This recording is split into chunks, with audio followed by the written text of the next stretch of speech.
Assalamualaikum warahmatullahi wabarakatuh. Kembali lagi dengan saya Ardian Saras SPD dari SLB Negeri 1 Wajo, CGP Angkatan 8 Kabupaten Wajo, Provinsi Sulawesi Selatan.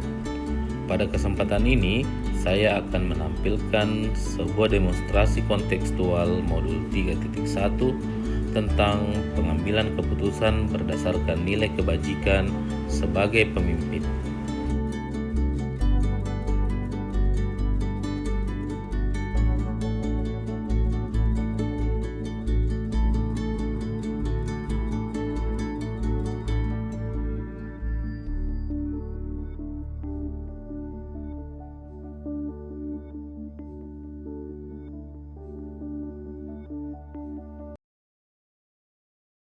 Jadi pada kesempatan ini saya bersama dengan Ibu Kepala Sekolah dari SLB Negeri 1 Wajo, Ibu Haja Dahnia Dahlan SPD. Bagaimana kabarnya Bu? Alhamdulillah baik. Alhamdulillah Bu. Jadi maksud kedatangan saya kali ini ingin mewawancara Ibu tentang teknik pengambilan keputusan tabung sebagai Kepala Sekolah di SLB Negeri 1 Wajo. Baik. Iya. Oke Bu, untuk mempersingkat waktu Bu, saya mulai. Jadi pertanyaan pertama saya itu Bu, bagaimana Anda dapat mengidentifikasi kasus-kasus yang merupakan dilema etika atau bujukan moral Bu? Baik. Yang pertama dilema etika. Sekiranya kita tidak minta ada kasus di sekolah kita ini terjadi, katakanlah umpama siswa baik tidak disengaja, umpama disengaja melakukan kekerasan kepada temannya atau kepada siapa saja, dan si korban ini dalam artian apakah dibawa ke rumah sakit atau sampai dia meninggal, pasti kasusnya kami bawa ke ranah hukum. Itu pertama. Terus yang kedua, bujukan moral di sini, untuk di lingkungan sekolah kita di sini, katakanlah ada perselisihan atau dan lain sebagainya, walaupun umpama ada merasa dikorbankan, tapi kalau saya sebagai pimpinan di sekolah ini merasa ini kasus ini masih bisa diselesaikan di sekolah ini, mungkin seperti itulah jalan kita tempuh. Seperti itu pendapat saya. Jadi selanjutnya Bu, bagaimana kita pun menjalankan keputusan atau mengambil keputusan di sekolah, terutama ketika ada kasus yang sama-sama benar pun, atau sama-sama kita anggap si pihak satu benar dan pihak satunya lagi benar. Jadi bagaimana kita mengambil keputusan terkait itu? Oh iya, pastikan kalau ada persoalan, pastikan semua si A, si B ini merasa benar. Jadi jalan satu-satunya pastikan kita ada saksi. Karena kalau hanya mendengarkan penyampaian dari si A, pastikan dia juga merasa benar. Kemudian si B pastikan merasa benar. Sehingga untuk mengambil keputusan, karena ini sama-sama merasa benar kan tidak mungkin. Jadi jalan satu-satunya pastikan ada dilakukanlah penyelidikan, dicarilah saksi-saksi, mungkin ada yang bisa diambil saksi, sehingga tidak akan mungkin suatu problema perselisihan yang terjadi di sekolah itu benar, pasti ada salah, pasti salah, karena selama ada namanya perselisihan pasti salah. Di situ kuncinya. Jadi jalan satu-satunya pasti kita selidiki dulu, kemudian kita mencari, mungkin ada teman-teman rekan-rekan guru atau ke siswa kita yang melihat awalnya seperti apa, pasti dari situ kita bisa mengambil keputusannya. Jadi menurut kita Fung, dalam pengambilan keputusan khususnya yang kasusnya sama-sama benar, perlu dulu dilihat orang-orang yang berada di sekitarnya.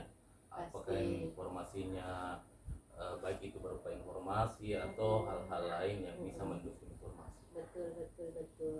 Oke Bu, selanjutnya Bung, adakah langkah-langkah atau prosedur yang selama ini kita lakukan dalam mengambil keputusan? Ya pasti. Yang pertama langkah-langkah yang kita ambil itu pastilah kita musyawarah dulu dengan stakeholder yang ada di sekolah di sini. Karena tidak akan mungkin keputusan itu saya ambil sendiri. Kenapa bisa demikian? Karena yang akan melakukan kan kita warga sekolah. Jadi apapun itu kita harus bicarakan bersama. Kemudian kita mengambil keputusan yang terbaik yang bisa kita laksanakan. Karena apabila ada keputusan yang tidak bisa kita laksanakan pasti kan juga tidak bermanfaat. Seperti itu. Oke Bu, selanjutnya hal-hal apa saja yang selama ini kita anggap efektif dalam pengambilan keputusan Bu? Seperti itu tadi, yang efektifnya seperti itu harus kita musyawarahkan, harus kita bahas bersama. Karena kapan kita hanya saya sendiri saja yang mengambil keputusan, pasti banyak isu-isu dari rekan-rekan, pasti ada suara-suara negatif dari rekan-rekan semua, karena merasa apa yang saya putuskan mungkin berat, sehingga keputusan itu harus kita sama-sama putuskan. Jadi menurut aku untuk hal efektif yang kita ambil dalam pengambilan keputusan itu harus melalui diskusi atau musyawarah. Harus dimusyawarahkan, betul sekali. Ya Bung, selanjutnya hal-hal apa saja yang selama ini menjadi tantangan tak dalam pengambilan keputusan Bung? Yang menjadi tantangan,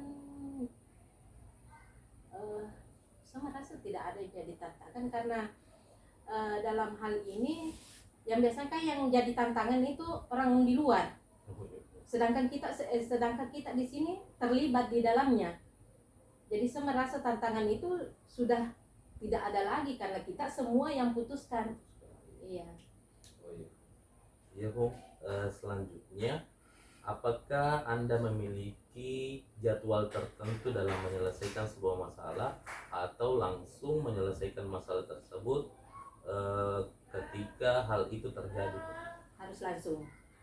Jadi tidak bisa kita menunggu waktu kapan masalah itu bisa selesaikan. Kalau terjadi selama ini, kalau ada masalah yang terjadi di sekolah ini, pasti saya langsung bagaimanalah secepat itu masalah bisa terselesaikan. Kenapa? Mungkin perselisihan di antara rekan-rekan kita ini kalau dipendam atau bagaimana kan, nantilah selalu diundur, bisa-bisa tambah meruncing persoalan. Jadi secara pribadi saya harus langsung tuntaskan persoalan itu, tidak boleh nanti besok atau kapan. Kalau ada persoalan harus diselesaikan pada saat itu. Jadi menurut Tabung, jadi kalau setiap ada masalah sebisa mungkin cepat ditangani. Betul sekali. Ya Bung, selanjutnya adakah seseorang atau faktor-faktor apa saja yang selama ini membantu atau mempermudah Ibu mengambil keputusan? Bukan seseorang, semua warga sekolah, semua stakeholder yang ada di sekolah ini yang mendukung saya mengambil keputusan itu. Pertanyaan terakhir Bung, jadi setelah sesi wawancara ini kira-kira Bung, adakah pembelajaran yang kita dapat dari pengalaman yang bisa tertularkan ke saya ataupun teman-teman yang lain terkait pengambilan keputusan? Kalau pengalaman saya selalu juga saya harapkan kepada kita semua sebagai generasi muda, sebagai penerus kami nantinya insya Allah, pesan saya hanya dalam hal pengambilan keputusan jangan mengambil sendiri. Libatkanlah semua warga yang ada di lingkungan kita, sehingga apapun keputusan itu yang kita ambil akan terasa ringan kita laksanakan, ringan kita untuk menghindarinya. Jadi itu saja pesan saya, mudah-mudahan dapat dilaksanakan ke depannya sebagai generasi kami, pelanjut kami. Seperti itulah titipan saya. Ya Bung, mungkin sesi wawancaranya telah selesai. Saya mengucapkan terima kasih banyak Bung atas waktu kita. Semoga sehat-sehat Ki. Amin. Kedepannya dimudahkan segala urusan. Amin. Sekali lagi terima kasih banyak. Mohon bimbingannya untuk kami semua. cukup untuk hari ini. Assalamualaikum warahmatullahi Ya. wabarakatuh. Waalaikumsalam warahmatullahi wabarakatuh.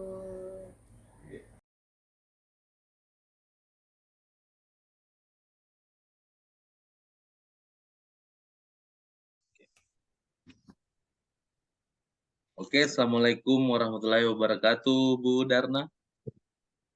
Waalaikumsalam warahmatullahi wabarakatuh, Pak. Iya, sehat-sehat Ibu. Alhamdulillah sehat.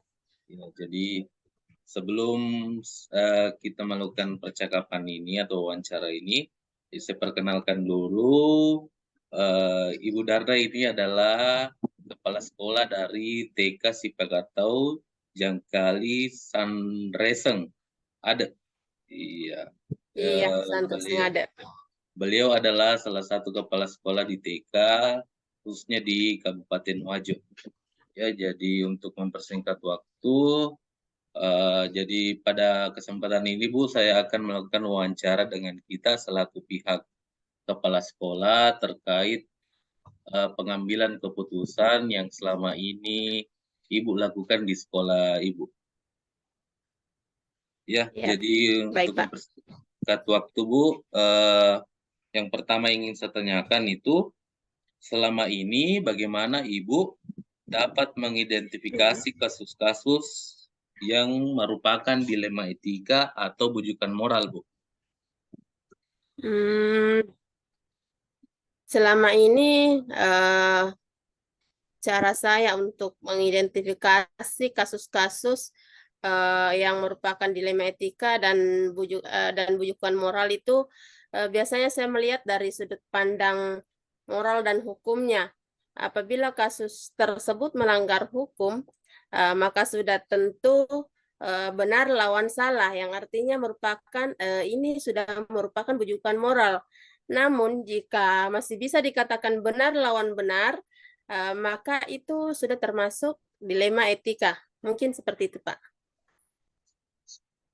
Oke, Bu. Selanjutnya yang ingin saya tanyakan itu, selama menjadi kepala sekolah Bu atau pemimpin di satu TK di Kabupaten Wajo ini, bagaimana Ibu menjalankan pengambilan keputusan di sekolah Anda, terutama untuk kasus-kasus di mana ada kepentingan yang sama benar atau sama-sama mengandung nilai kebajikan? Oke. Dalam mengambil keputusan itu biasanya saya melakukan dengan yang pertama itu mengidentifikasi kasus tersebut tentunya dari berbagai sudut pandang, kemudian mempertimbangkan secara matang yang mana keputusan yang paling benar dan baik untuk saya jalankan. Jadi Mungkin seperti itu, Pak. menurutnya Ibu itu dalam pengambilan keputusan itu tetap harus melakukan identifikasi terlebih dahulu ya Bu? Iya. Iya ya Pak. Oke, selanjutnya Bu, langkah-langkah atau prosedur seperti apa yang bisa Ibu lakukan selama ini ketika mengambil keputusan Bu? Langkah-langkah yang biasa saya lakukan yaitu dengan pertama itu saya menentukan faktor penyebab dari permasalahan itu. Kemudian menentukan siapa yang terlibat dalam masalah tersebut. Kemudian biasanya saya menanyakan kepada orang-orang yang paling dekat dengan yang mempunyai masalah. Mendiskusikan bersama warga sekolah atas permasalahan ini. Kemudian membuat beberapa solusi keputusan, artinya mungkin saya ada beberapa solusi yang saya persiapkan sebelumnya yang bisa saya putuskan. Tapi sebelum saya putuskan, saya akan menimbang dulu berbagai sudut pandang, kemudian saya putuskan. Seperti itu, Pak. Jadi betul Bu ya. Jadi memang dalam pengambilan keputusan itu perlu yang namanya diskusi atau musyawarah dengan orang-orang yang terlibat atau yang berada dekat dengan objek permasalahan. Iya, betul sekali. Iya, Harus ada kerjasama juga. Iya Bu. Oke, pertanyaan selanjutnya Bu Darna. hal-hal Iya. apa saja yang selama ini Ibu anggap efektif dalam pengambilan keputusan, khususnya dalam dilema etika, Bu? Hmm, hal-hal yang efektif ya. Iya. eh Yaitu biasanya saya biasa melakukan analisis terhadap kasus tersebut, kemudian menentukan solusi terbaik dengan menyesuaikan dengan peraturan dan norma yang berlaku, serta mengadakan kepentingan bersama, kepentingan umum yang bermanfaat, tentunya bermanfaat bagi orang-orang banyak, baik dalam jangka eh, waktu yang pendek, artinya bermanfaat, yang tentunya bermanfaat untuk semua orang dalam jangka yang lebih panjang, misalnya seperti itu, Pak. Oh, selanjutnya Bu Darna, hal-hal apa saja yang selama ini Ibu lakukan atau adakah tantangan dalam pengambilan keputusan khususnya dalam kasus dilema etika di sekolah Ibu? Oke. Eh, yang menjadi tantangan saya itu dalam mengambil keputusan biasanya dalam, kalau kasus dilema etika itu mencari solusi, keputusan yang terbaik kepada kedua belah pihak. Karena yang saya anggap semuanya itu adalah benar. Jadi saya agak bingung biasanya dalam menentukan keputusan, apakah keputusan yang saya ambil nantinya itu akan menjadi keputusan yang terbaik untuk kedua belah pihak. Mungkin seperti itu, Pak. Oh iya. Ya, jadi memang kita sebagai manusia itu kadang timbul rasa kasihan karena itu Iya, kan dilema etika, kadang juga ada problematika, kadang kasihan, ada rasa iya. banyak hal, Bu. Jadi wajar lah kalau seperti itu. Iya, Oke, Bu. biasa kita menganggap itu mungkin yang terbaik untuk Iya. kedua belah pihak, tapi kita tidak tahu yang kedua-duanya apakah itu mereka menganggap itu yang terbaik untuk mereka. Biasa Oh, begitu. betul, Bu.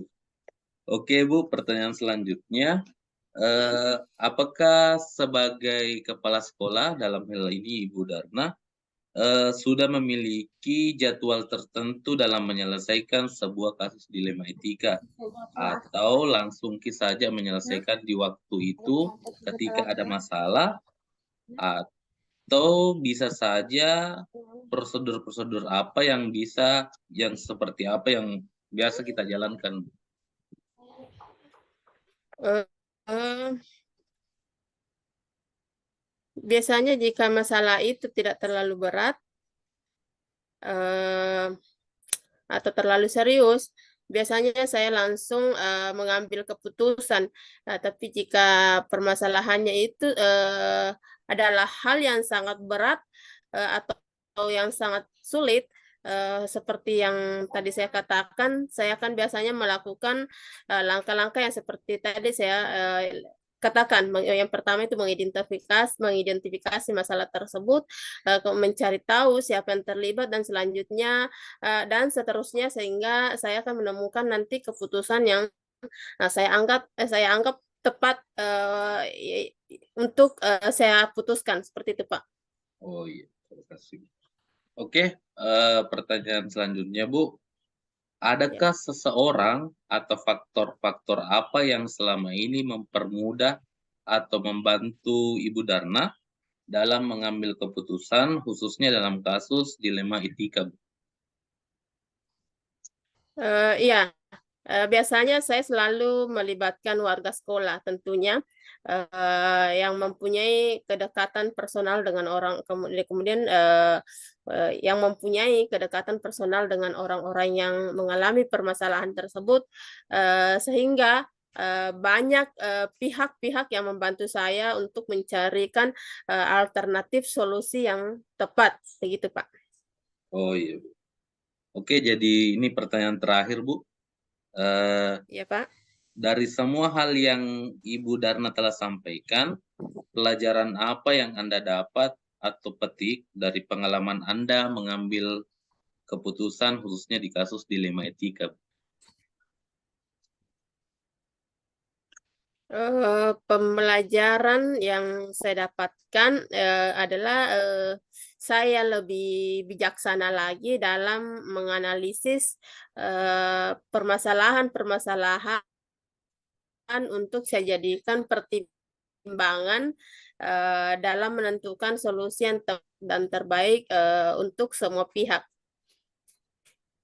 Seperti itu, Pak. Ya.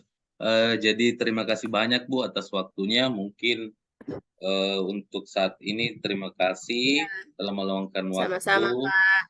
Ya, semoga Bu Darna juga ke depannya lebih sehat, lebih kuat juga menjalani Amin. ombak-ombak Amin. kepemimpinan khususnya di sekolah, dan juga semoga dilancarkan segala Ya, insya Allah, Pak. urusan-urusannya, Pak. Bu. Ya, terima kasih banyak sekali lagi Bu Insya Allah. Darna. Salam sama Sama-sama, Pak keluarga. Ardi. Ya, Assalamualaikum warahmatullahi wabarakatuh. Iya. Analisis dan refleksi. Hal yang menarik yang muncul dalam wawancara ini adalah dalam setiap pengambilan keputusan dari semua responden selalu mengedepankan budaya musyawarah dalam setiap pengambilan keputusannya. Selanjutnya, kedua kepala sekolah tersebut sama-sama mengambil keputusan dengan selalu melibatkan pihak Wakasek dan guru atau warga sekolah agar kesepakatan yang disetujui dapat dijalankan secara bersama. Rencana ke depan dari tiap pimpinan tersebut adalah senantiasa menjalankan atau menjaga budaya diskusi dan bermusyawarah dalam setiap pengambilan keputusan yang tentunya berpihak kepada kepentingan murid dan kemajuan lembaga. Selanjutnya, saya akan mencoba menerapkan pengambilan keputusan dengan berdasarkan prinsip dan paradigma yang dihadapi dan mengujinya menggunakan 9 langkah keputusan sehingga mendapatkan keputusan yang memuaskan untuk semua pihak. Saya akan sebisa mungkin mengimplementasikan hal tersebut dalam hal pengambilan keputusan terhadap masalah yang saya hadapi di lingkungan sekitar, khususnya di lingkungan terkecil, yakni di dalam kelas. Oke, sekian video dari saya. Semoga bermanfaat. Terima kasih banyak. Salam dan bahagia untuk kita semua. Assalamualaikum warahmatullahi wabarakatuh.